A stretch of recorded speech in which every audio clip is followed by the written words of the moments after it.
Vamos a continuar estudiando el libro de Mateo, capítulo 26. Ya casi, hermanos, terminamos, pero hay muchas cosas que yo creo que nosotros podemos seguir aprendiendo de esto. En este capítulo en específico, el Señor nos habla o le decía a los discípulos acerca de todo lo que estaba preparado en contra de él antes de ir a la cruz del Calvario. O sea, todo el complot. Recuerde que desde que comenzamos nosotros el estudio del libro de Mateo, todo fue enfocado en que el Señor vino a dar a conocer las bienaventuranzas, la verdadera vida que el Señor tiene para la humanidad. Y recibió una oposición con respecto a los que tenían el control de un sistema religioso. Y como en todo, hermano, a veces uno se puede ganar enemigos sin saberlo. En este caso el Señor sabía cuáles eran sus enemigos. Y cuando se tiene un enemigo, lo primero que quiere el enemigo es querer hacer daño, es querer perjudicarlo. El Señor era consciente de eso, lo único que todavía el tiempo no había llegado. Aquí nosotros estamos, específicamente en este capítulo 26, estamos estudiando donde exactamente el Señor está haciéndoles conocer acerca de todo lo que estaban tramando en contra de él, que hacían falta aproximadamente 2 días. Ahí, si usted tiene en su Biblia, le voy a pedir que podamos leer todos juntos Mateo 26:1. Amén. Dice su palabra de la siguiente manera. La leemos en el nombre del Padre, del Hijo y de su Santo Espíritu. Dice así, Mateo 26:1. Cuando hubo acabado Jesús todas estas palabras, dijo a sus discípulos, versículo 2, sabéis que dentro de 2 días se celebra la Pascua y el Hijo del Hombre será entregado para ser crucificado. Versículo 3. Entonces los principales, los sacerdotes, los escribas y los ancianos del pueblo se reunieron en el patio del sumo sacerdote llamado Caifás. Versículo 4. Y tuvieron consejo para prender con engaño a Jesús y matarle, pero decían, no durante la fiesta, para que no se haga alboroto en el pueblo. Versículo 6. Y estando Jesús en Betania, en casa de Simón el leproso, vino a él una mujer con un vaso de alabastro de perfume de gran precio y lo derramó sobre la cabeza de él, estando sentado a la mesa. Verso 8. Al ver esto, los discípulos se enojaron diciendo, ¿para qué este desperdicio? Porque esto podía haberse vendido a gran precio y haberse dado a los pobres. Y entendiéndolo Jesús les dijo, ¿por qué molestáis a esta mujer? Pues ha hecho conmigo una buena obra, porque siempre tendréis pobres con vosotros, pero a mí no siempre me tendréis, porque al derramar este perfume sobre mi cuerpo, lo ha hecho a fin de prepararme para la sepultura. De cierto os digo que donde quiera que se predique este evangelio, en todo el mundo también se contará lo que ha hecho para memoria de ella. Y vamos a seguir leyendo, versículo 14 dice, entonces uno de los 12, que se llamaba, ¿quién, hermano? Judas Iscariote, fue a los principales sacerdotes y les dijo, ¿qué me queréis dar? Y yo os lo entregaré. Y ellos le asignaron 30 piezas de plata, y desde entonces buscaban la oportunidad para entregarle. Podemos ver, hermano, las maneras como la palabra nos narra todo lo que estaba aconteciendo en 2 días antes de que el Señor fuera a la cruz del Calvario. Cuando nosotros nos detenemos y vemos profundamente estos versículos, nos podemos dar cuenta de que la misma palabra menciona algo muy interesante, que en esos 2 días que hacían falta estaba cerca la fiesta que celebraban ellos. ¿Qué fiesta era? La Pascua. Y eso tenía un gran significado. Por eso las cosas en el Señor no son casualidades. Recuerde que el Señor estuvo aquí en la tierra más aproximadamente 3 años y medio. Y durante todo ese tiempo que él anduvo predicando en las aldeas y en todas las ciudades, era lo mismo que nosotros nos encontramos aquí. Los fariseos, los maestros y todos los enemigos que tenían procuraban matarle, pero no era el tiempo. Entonces podemos ver las 3 maneras que el Señor se manifiesta y confirma lo que había sido dicho de él antes en el Antiguo Testamento.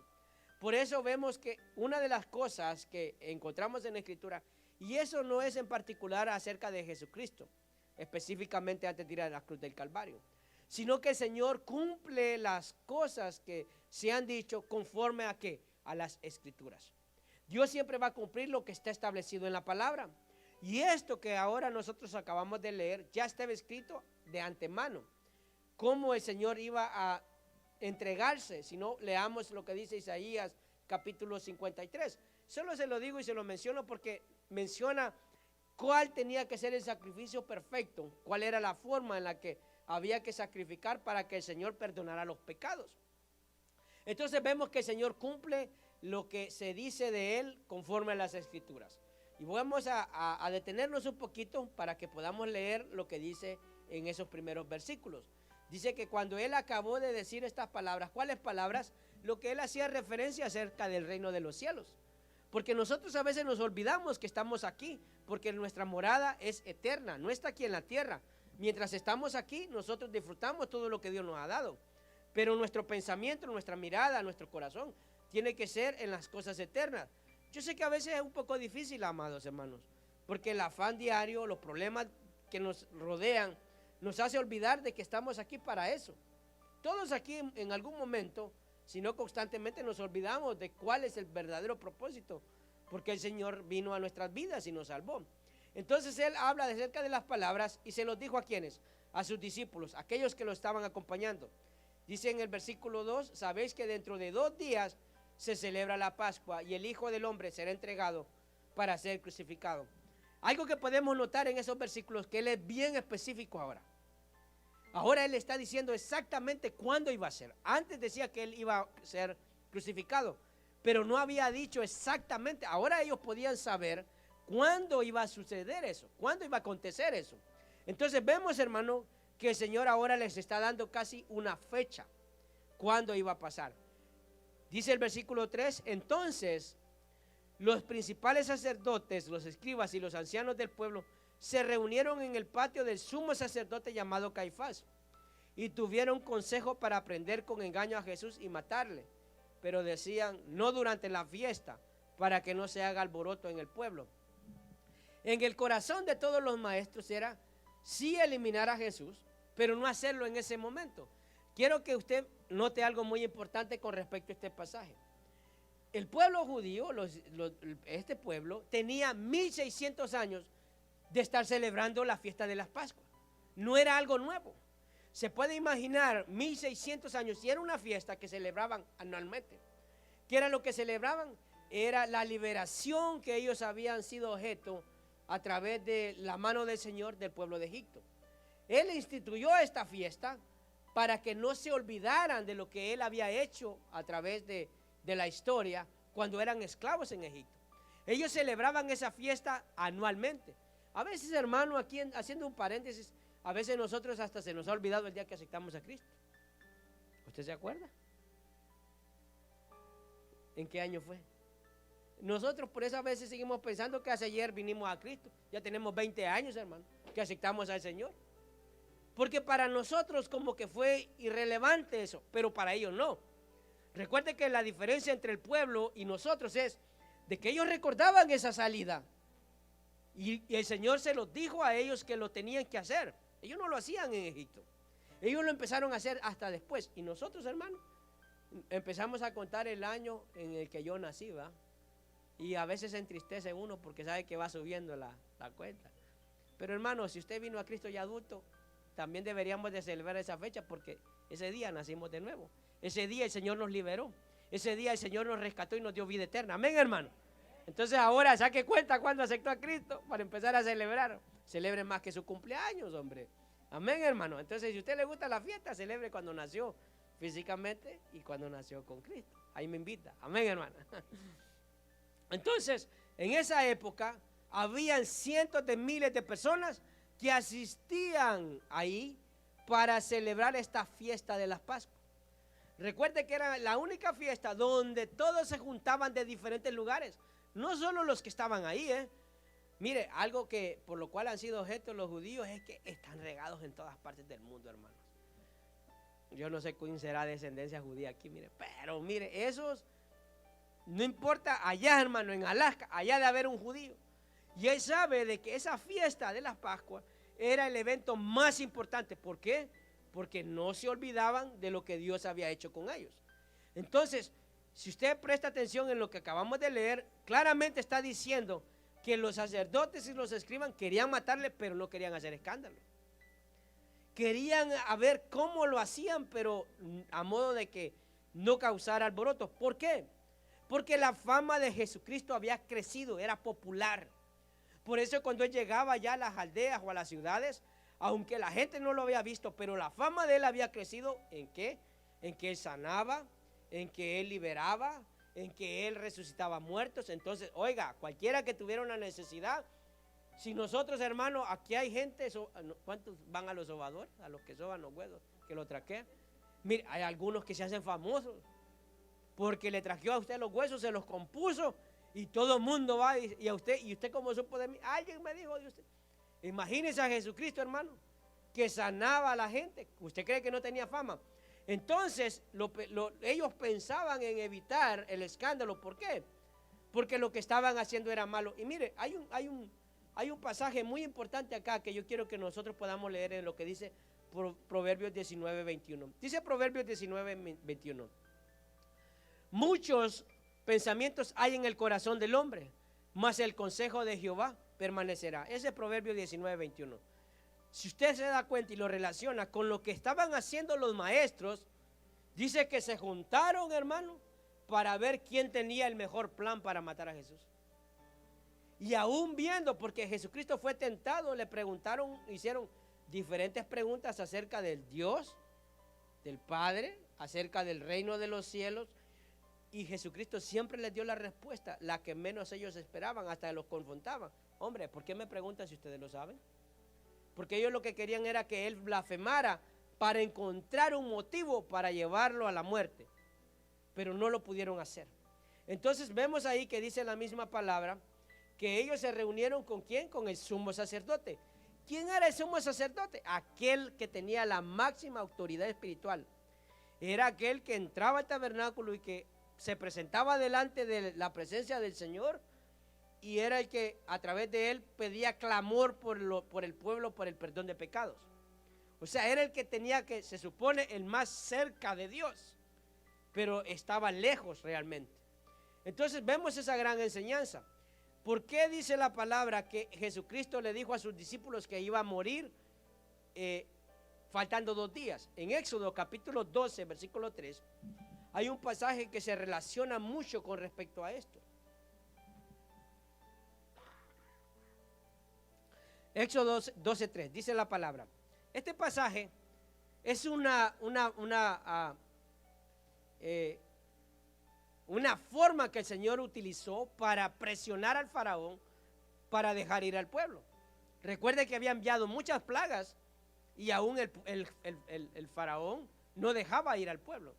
Y aquí dice en Éxodo 12:3, miren lo que dice: hablad a toda la congregación, aquí hablándole a Moisés, de Israel, diciendo: el 10 de este mes, Éxodo 12:3, ¿se lo encontró? Cada uno con un cordero según la familia de los padres, y un cordero por familia. Versículo 4.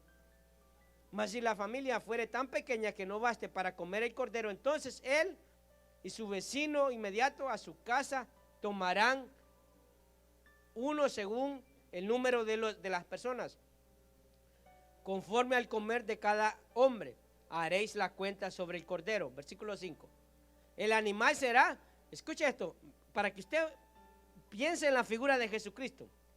Será, dice en versículo, sin defecto, macho de 1 año. Lo tomaréis de las ovejas o de las cabras. La guardaréis hasta el día 14 de este mes. Lo inmolará toda la congregación del pueblo de Israel entre las 2 tardes. Versículo 7. Y tomará de la sangre y la pondrá en los 2 postes, en el dintel de las casas en que lo han de comer. Versículo 11.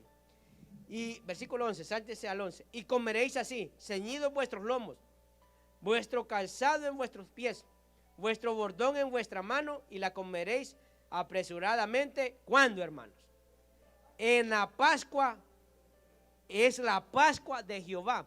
Eso era lo que celebraban en la Pascua de Jehová. Sigue diciendo, versículo 12. Pues yo pasaré aquella noche por la tierra de Egipto y heriré a todo primogénito en la tierra de Egipto, así de los hombres como de las bestias. ejecutaré mis juicios en todos los dioses de Egipto. Yo Jehová, y la sangre os será por señal en las casas donde vosotros estéis. Y veré la sangre y pasaré de vosotros. Y no habrá entre vosotros plaga de mortandad cuando hiera la tierra de Egipto. Y este día os será en memoria. Y miren lo que dice, y lo celebraréis como fiesta solemne para Jehová durante vuestras generaciones. Por estatuto perpetuo lo celebraréis. El Señor instituyó la Pascua y lo hizo de tal manera en la que no solo sacrificaban al cordero, que tenía que ser perfecto, sino que dice la misma palabra que lo podían consumir, daba la forma en lo que tenían que hacer. Pero lo que el Señor les requería es que la sangre de ese cordero lo pusieran sobre los potes de su casa, porque Él iba a mandar una mortandad para todos los primogénitos. Pero ¿a quiénes no iba a tocar? A ellos, porque habían hecho un pacto con el Señor. Entonces vemos al Señor por qué les está diciendo que 2 días faltaban para ir a la cruz del Calvario. Es una de las maneras en las que nosotros podemos encontrar, hermanos, la palabra de Dios tan veraz. Una palabra que no tiene doble significado o doble interpretación. Y Dios lo que quiere es que recordemos eso. Por eso constantemente, si usted quizás no ha prestado atención, constantemente trato yo de recordar ese momento cuando el Señor murió en la cruz del Calvario, porque nosotros no nos olvida, hermanos. Nosotros buscamos a Jesús como para otra onda, ¿verdad? Para ver qué favor me hace. Y no es así, hermanos. Jesucristo es el Salvador de nuestras vidas y fue a través de ese sacrificio en la cruz del Calvario. Derramó su sangre por usted y por mí. Fue el Cordero perfecto, dado una vez y por siempre. Amén. Entonces, debemos de recordar, ¿por qué Dios lo hace? Porque Él es soberano. Él lo hace de esa manera. Y nosotros no podemos cuestionar la manera en la que Dios hace las cosas. Y eso nos hace entender a nosotros algo muy importante, que usted y yo debemos de descansar en Dios. Cuando nosotros descansamos en el Señor, entendemos de que la palabra se cumple a través de lo que está escrito acerca de Jesús, que va conforme a nuestras vidas. Amén. También podemos ver que Jesús cumplió ese propósito conforme ¿a qué? A las Escrituras.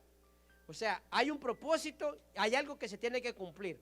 Es una historia anticipada de lo que va a acontecer, pero hay un propósito, un objetivo por el cual el Señor lo hizo. Oiga, ¿de qué hubiera valido que el Señor hubiera muerto en la cruz del Calvario si usted y yo estamos perdidos de igual manera? No tiene ningún sentido, ¿verdad? Entonces el Señor cumplió ese propósito. Y aquí viene algo bien impactante para nosotros. Mateo 26:6. Vamos a leer esos versículos. Dice su palabra. Estando Jesús en Betania, en casa de Simón el leproso, vino a él una mujer con un vaso de alabastro de perfume de gran precio, y lo derramó sobre la cabeza de él, estando sentado a la mesa. Al ver esto, los discípulos, ¿qué dice, hermano? Se enojaron. ¡Qué desperdicio, hombre! Ya vamos a saber por qué de esto. Porque esto podía haberse vendido a gran precio y haberse dado a los pobres. Y entendiéndolo, Jesús les dijo: ¿por qué molestáis a esta mujer? Pues ha hecho conmigo una buena obra. Porque siempre tendréis pobres con vosotros, pero a mí no siempre me tendréis. Porque al derramar este perfume sobre mi cuerpo, lo has hecho a fin de prepararme para la sepultura. De cierto os digo que donde quiera que se predique este evangelio en todo el mundo, también se contará lo que ésta ha hecho para memoria de ella. Este pasaje pareciese que fuera una secuencia de lo que acabamos de leer, pero no es así. Mateo presenta este pasaje de una manera en la que quiere enfatizar cierto tópico, porque este pasaje que acaba de narrar la Escritura era antes de lo que acabamos de leer con respecto a lo que los maestros querían hacer. No era una secuencia, era algo, esto había pasado antes, unos 4 días antes, dicen los estudiosos, que fue tomado esta porción bíblica de este acontecimiento que pasó. Pero ahí vemos algo muy importante, de la reacción de los discípulos con respecto a aquel que quiere agradar al Señor. Recuerde que esa mujer, dice su misma palabra al finalizar, que a través de ese acto que hizo hasta el día de hoy, estamos hablando de ella. O sea que algo que el Señor dejó preparado, que vamos a seguir hablando de esta mujer hasta que ya estemos con el Señor, porque así lo dejó establecido. Esa mujer lo ungió a Jesucristo, como dice su palabra, a través de un frasco de perfume. Si usted dice, ¿cuánto puede costar un perfume? Pregúntele al hermano que está a su lado, ¿cuánto te costó el perfume más caro? El 7 machos, el del dólar.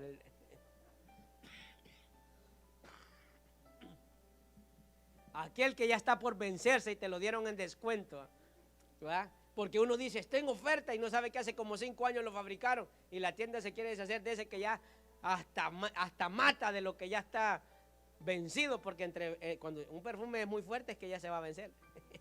Solo así un tip, ¿verdad? Bueno, ese perfume, dicen los estudiosos, que tenía el costo del día de hoy aproximadamente de $30,000, hermano. ¿Se puede imaginar usted que alguien quiebre o derrame $30,000 sobre la cabeza de nuestro Señor Jesucristo? Y por eso la reacción de sus discípulos, porque si usted presta atención, esos se enojaron. Hombre, mire qué gran misericordia los que tenían los discípulos. ¿Cómo ellos pensaban en los pobres, verdad? No es lo mismo lo que se dice que lo que se hace, porque anteriormente, y el Señor no está diciendo, piensen en mí, hombre, y olvídense de los pobres. No está diciendo eso. Si no, recuerde lo que les dijo en el capítulo anterior.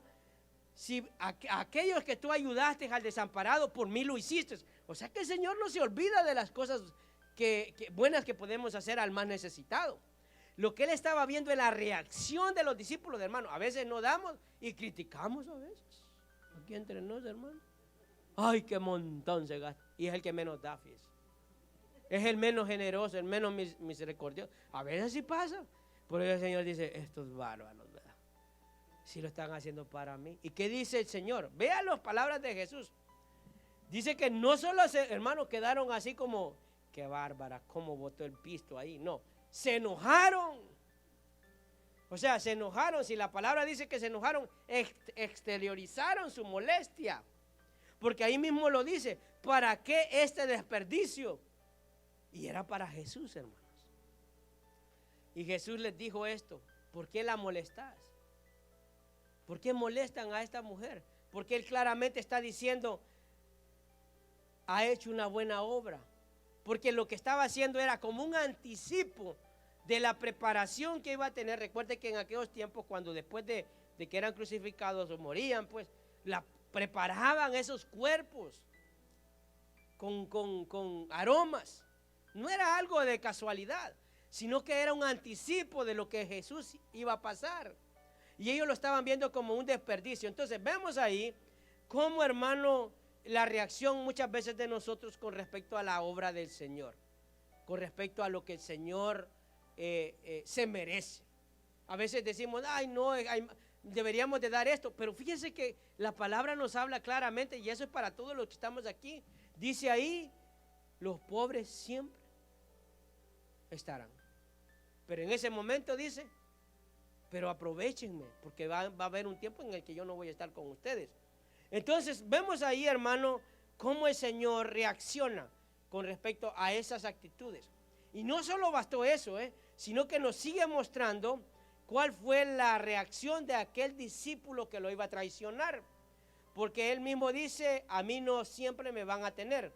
Porque al derramar, el versículo 12, este perfume sobre mi cuerpo lo ha hecho a fin de, ¿qué dice? Miren lo que Jesús está diciendo, de prepararme para la sepultura. Si él estaba ya anticipando qué iba a suceder con él, lo que estaba es entendiendo esta mujer, que muchos dicen que era María, tantas Marías que hay en la Biblia, ¿verdad? Entonces le vamos a poner María, de lo que el Señor iba a pasar después de ser crucificado. Amén.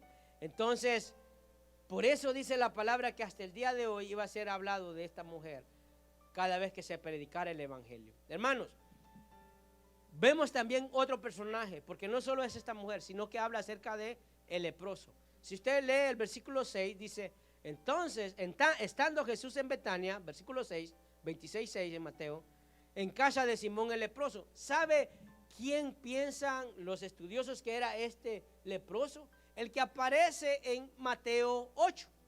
¿Qué le parece si lo leemos? Vamos a lo que dice Mateo 8 con respecto a este leproso. Y usted sabe que este leproso, hermano, esa era una de las peores condiciones que podían haber, porque tenían que ser aislados de lo que era la ciudad. Mateo 8, en el versículo 1, vamos a ver si lo hallo yo acá, dice, versículo 8, Mateo 8, y esto lo estudiamos también, dice, cuando descendió Jesús del monte, le seguía mucha gente, y aquí vino un leproso y se postró ante él, diciendo, Señor, si quieres, puedes limpiarme. Mire la manera en la que este leproso se dirigió a Jesús. Si tú quieres, Señor, no pidiendo que me sane, sino ten misericordia de mí. Y Jesús extendió la mano y le tocó, diciendo, quiero ser limpio. Y al instante la lepra desapareció. Cuando nosotros leemos este pasaje en Mateo 26, porque está diciendo de que el Señor llegó a la casa de ¿quién?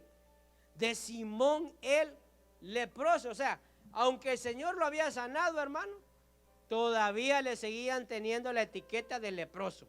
Porque si él tenía una casa, era que ya le era permitido estar en la ciudad. Si era leproso, los leprosos tenían que estar afuera de la ciudad. ¿Está entendiendo esto, hermano? Pero él quedó etiquetado como Simón el leproso, como esta mujer, ¿verdad? Que dicen que era de la buena vida. Esa es la que puede ser que sea ella. Pero vemos que el Señor no hace ningún tipo de excepción con las personas. No hace ningún tipo de reparo. Por eso el Señor menciona a estas dos personas, para que entendamos que eran dos personas que eran marginadas por la sociedad. Y esa es una gran enseñanza para nosotros. ¿Por qué? Porque el Señor estaba a punto de ir a la cruz del Calvario. En Mateo 9:10 dice la palabra, y esto hablando de Jesús. Y aconteció que estando él sentado a la mesa en la casa, muchos publicanos y pecadores que habían venido, lo encontró en Mateo 9:10, se sentaron juntos a la mesa con Jesús y sus discípulos. Y cuando vieron esto, los fariseos dijeron a los discípulos, ¿por qué come vuestro maestro con publicanos y pecadores? ¿Qué eran los publicanos? Los cobradores de impuestos, los que el ayarés, pues, aquellos que le devuelven sus chavitos, están deseando que venga el tiempo de los taxes. Pero aquellos que pagan, hermano, esperan hasta el último día, ni quieren saber nada del ayarés. ¿Verdad? Como la moneda tiene dos caras, ¿verdad? Aquellos que quieren unos cuantos, un pistillo, ¿verdad? Ahí están. Y aquellos que pagan, hermano, hasta extensiones piden. Bueno, estos publicanos eran los cobradores de impuestos. Esos los odiaba la gente, hermano. Solo de saber que le iba a llegar una carta del IRS ahí, de los publicanos. Bueno, sabía porque eran exprimidores. Entonces, ¿por qué vuestro maestro está con esos publicanos y pecadores? Al oír Jesús les dijo, los sanos no tienen necesidad de médico, sino los enfermos. Versículo 13, y pues, y aprender lo que significa, escuche esto, misericordia quiero y no sacrificio, porque no he venido a llamar a justos, sino a pecadores al arrepentimiento. Hermano, no nos olvidemos algo muy importante, que nosotros no somos salvos por obras, pero Dios nos salvó para hacer obras. ¿Está entendiendo? O sea, la gracia del Señor y la salvación, esa no se va a ganar a través de las buenas obras. Pero la salvación que Dios nos da por misericordia es para que nosotros podamos hacer buenas obras. O sea, si nosotros estamos esperando de que entre mejor yo me porto o hago, Dios más me va a querer, en vano está el sacrificio de Cristo. Ahora, yo amo y me conduzco correctamente porque amo a Dios. Hay una gran diferencia entre esto y el pensar que el tener una mala conducta Dios me va a castigar. No, yo tengo una buena conducta, un buen estilo de vida porque amo a Dios. ¿Entiende? Entonces, por eso no nos olvidemos de estas cosas. Porque a veces nosotros podemos meter a la gente que tiene que portarte bien, porque si no, hermano, y el sacrificio de Cristo lo debe de hacer por amor.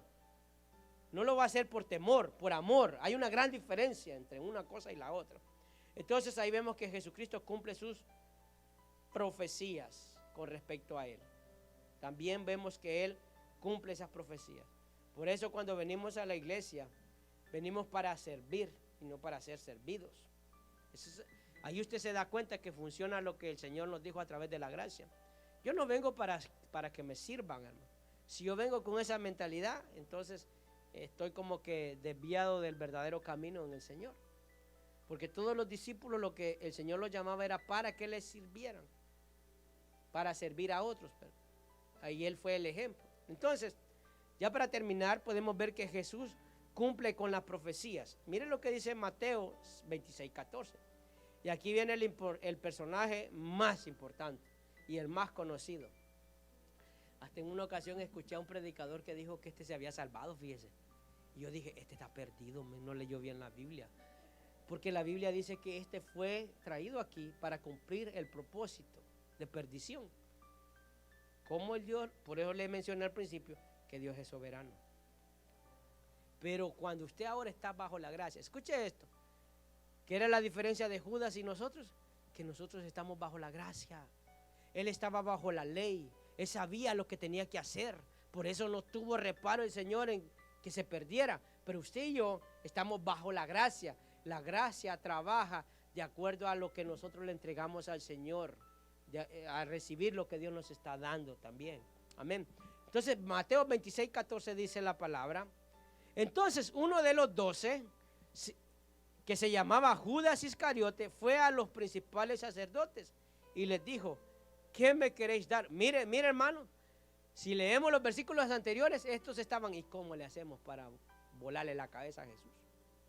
Pero le ocurrió a Judas, al tesorero, al que seguro alborotó a aquellos. Mira los $30,000 que esta mujer le está quebrando le está chorreando en la cabeza a Jesús. Porque oiga, así es, el que piensa en pisto, piensa, ¿me entiendes? Todo es dinero. Pero este Judas, como era avaro, porque algo también que se me olvidó decirle es que ellos pensaban en los 30,000, en lo que costaba ese perfume. Pero mire, hermanos, la misma palabra dice que se lo robaban. Se lo echaban a la bolsa. ¿Usted cree que en la iglesia, mire, dice, hay un dicho, yo no sé si es cristiano, pero dicen que en el arca abierta hasta el justo peca, hermano. Por muy santo que sea usted, mira puros billetes y dice, echar uno, ni van a echar. Ay, hermano. ¿Quién se quiere ir al infierno por $1? ¿Y por 100? ¿Ni por 1,000? No, por 10,000 la repiensa, por 20 de repente. Pero este Judas fue a ellos y les dijo, ¿qué me queréis dar? Yo se los voy a entregar. Y ellos le asignaron 30 piezas de plata y desde entonces buscaban la oportunidad para entregarle. O sea que ¿sabe qué pasó?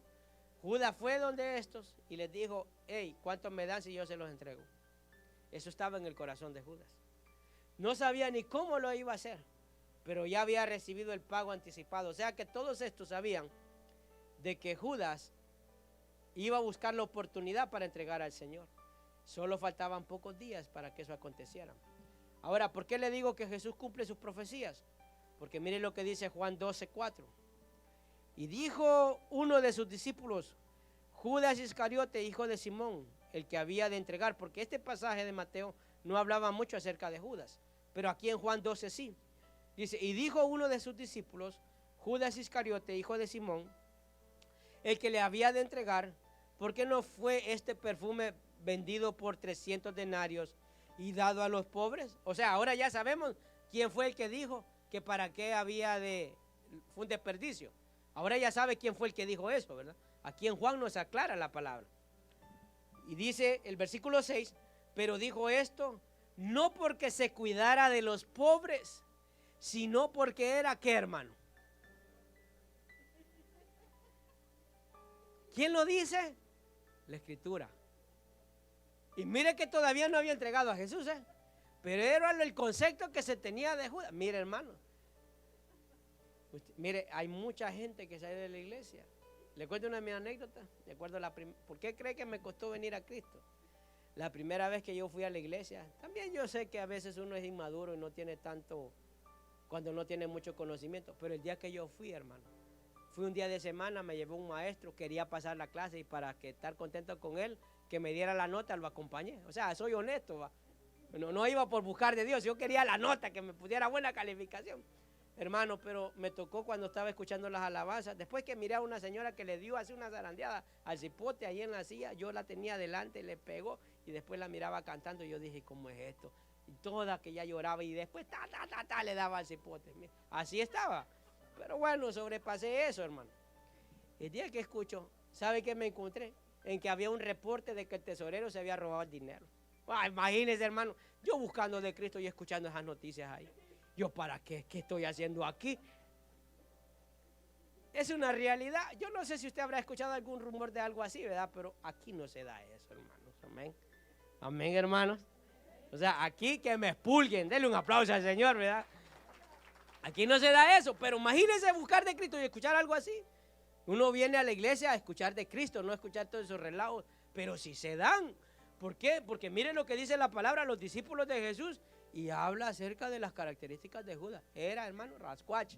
Se echaba el billete. ¿Ok? Entonces, dice la palabra, era ladrón. Y teniendo la bolsa, sustraía de lo que se echaba en ella. Mire, que no solo... Mire, esto no era... Ay, Señor, perdóname, caí en tentación, debilidad. Tú sabes la necesidad que tengo. Porque ese es el cuento que le echamos a Dios, hermano, para agarrarle. ¿Verdad? Tú sabes, Señor. O sea...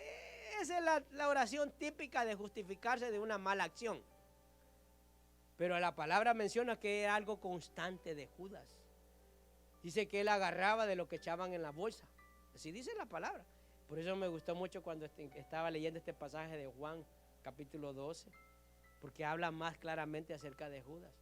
Entonces podemos darnos cuenta que los motivos que tenía Judas, como de quizás a veces la influencia de otros, no era de pensar en el necesitado, sino era de robar. La intención de esa mujer era agradar a Dios. Y podemos ver que cuando se quiere ir en contra del Señor, se paga el precio, cueste lo que cueste. Y a veces lo podemos ver nosotros así. Hermano, ¿qué significó esto? El pago de 30 monedas de plata. Eso fue lo que costó. Y esto tiene un significado profético, está en el libro de Zacarías, pero ya no me da tiempo para poderle explicar lo que dice con respecto a esas 30 monedas de plata, porque no eran algo nuevo. Esos maestros religiosos ya sabían la cuota que le tenían que dar. Era lo que se le daba normalmente cuando se compraba algo a un trabajador. O sea que no fue una cantidad sacada de la mano, 30 le vamos a dar, no. Era algo que ya estaba en el libro de Zacarías, capítulo 11, pero ahí después lo estudiamos porque ya le veo que tiene cara de irse a dormir. Amén. Amén, hermanos. Entonces, vemos algo que, ya para terminar, una similitud entre entre Jesús y José. No iba a decir entre Judas y usted, no, entre Jesús y José. Recuerde algo, que Jesús fue entregado por 30 monedas de plata y José fue vendido a unos mercaderes.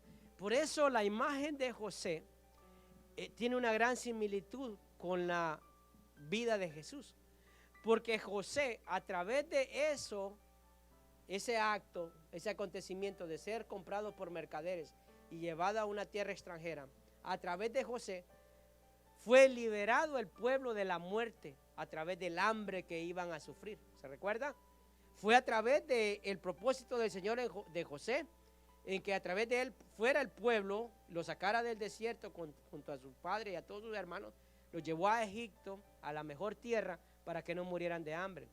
Ahora podemos ver de que ese pago que dieron los mercaderes pudo haber sido malo en ese momento, pero fue el propósito profético de Dios para la vida del pueblo.